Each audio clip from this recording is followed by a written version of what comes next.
Fala pessoal, sejam muito bem-vindos aqui à continuação do nosso curso. Essa aqui é a aula número 2 e eu dividi essa aula em duas partes, para ficar mais simples aí da gente entender, beleza? Bom, na aula passada eu falei sobre a estrutura do texto dissertativo argumentativo, sobre o que seria esse texto, como você poderia escrever, e também falei sobre os argumentos. E nessa aula aqui a gente vai falar sobre a estrutura real do texto, iniciando aqui pela introdução, beleza? Então vamos sem perder tempo, como é que é a estrutura desse texto? O texto dissertativo argumentativo, ele geralmente se divide em 3 partes, né? Aquele basicão lá que todo mundo já sabe, que é a introdução, onde você vai fazer lá 2 coisas, que é apresentar o tema, tem que estar claro na sua introdução, apresentar o tema, e também tem que ter a sua tese, né? A sua tese ela tem que ter lá, tá no início, né? Que é a ideia central do seu texto. Tranquilo? A gente vai aprender como fazer isso. Isso aqui é o parágrafo introdutório. Já o desenvolvimento, você vai fazer o seguinte, você vai, como o nome já está dizendo, desenvolvimento, você vai desenvolver a tese, né? É onde você vai utilizar, desenvolver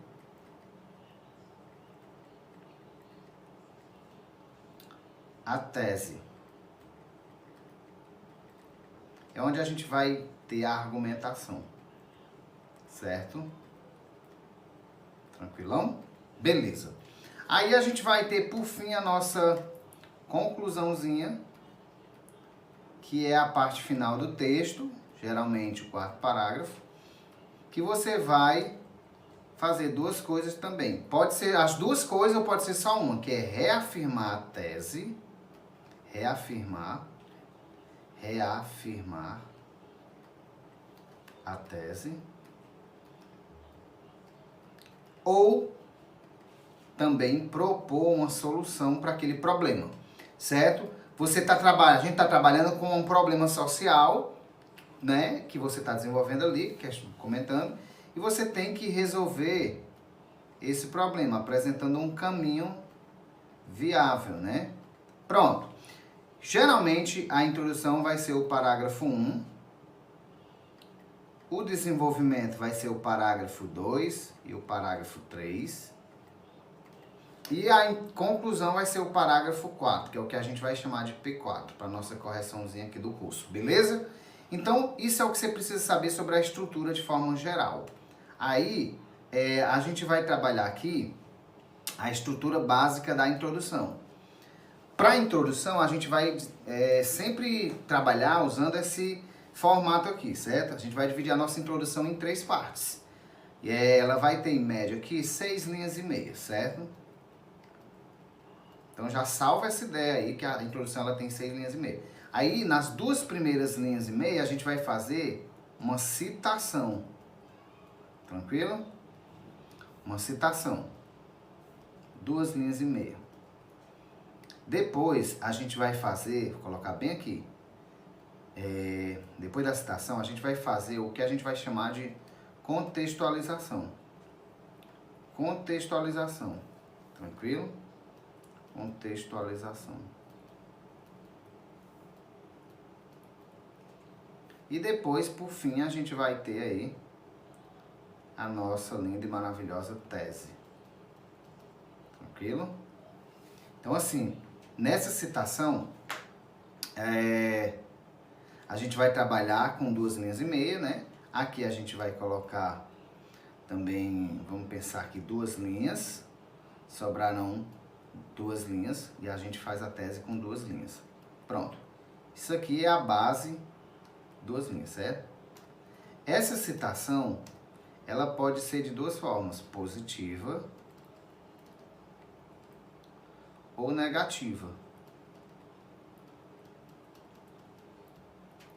E aí, dependendo da forma que você vai abordar, a gente vai usar os conectivos adequados para cada um, certo? Se ela for positiva, o conectivo que eu vou usar aqui é o conectivo de oposição de ideia. Oposição de ideia, na minha contextualização, certo? E se ela for negativa, eu vou usar um conectivo de comparação.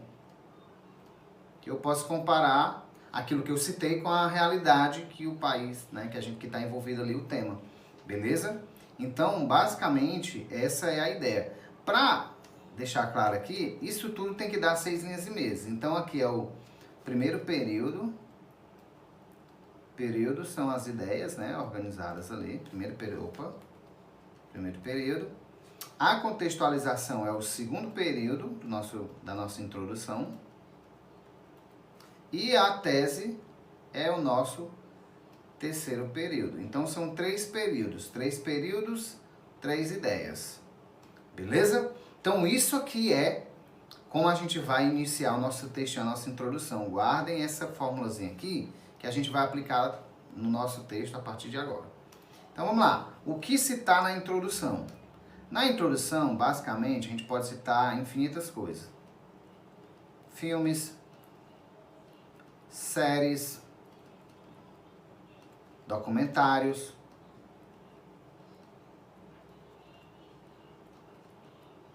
pode ser um livro, pode ser uma lei, né? Uma lei, sei lá, um artigo dessa lei. Pode ser a Constituição Federal, pode ser uma música, várias possibilidades, certo? O interessante quando você utiliza a citação como exemplo, como estratégia, que é o que a gente vai adotar aqui, você está reafirmando um repertório sociocultural.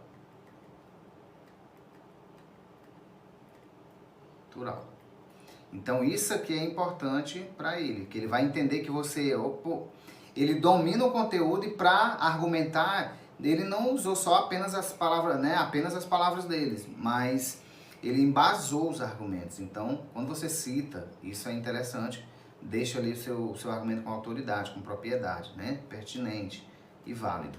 Então vamos lá, pegando como exemplo aqui, um exemplo aí de início, de citação. Vamos lá, vou colocar aqui o filme, vou citar um filme, certo? Para esse tema aí. Entre aspas, entre os muros da escola, mostra a realidade de alunos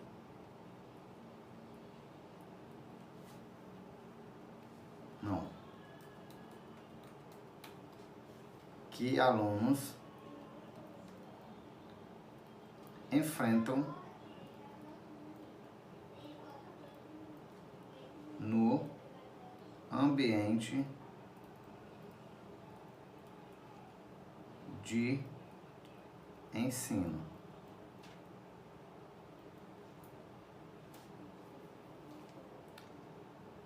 Levando os ao abandono escolar. Pronto. Aqui eu citei, muito simples a minha citação, certo?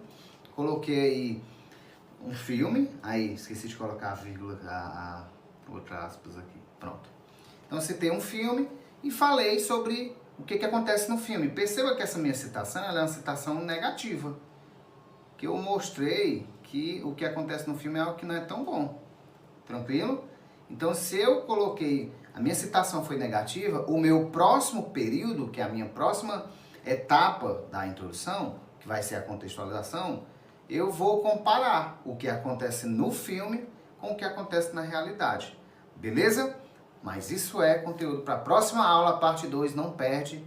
Tá incrível, vamos para cima. É nóis, tamo junto.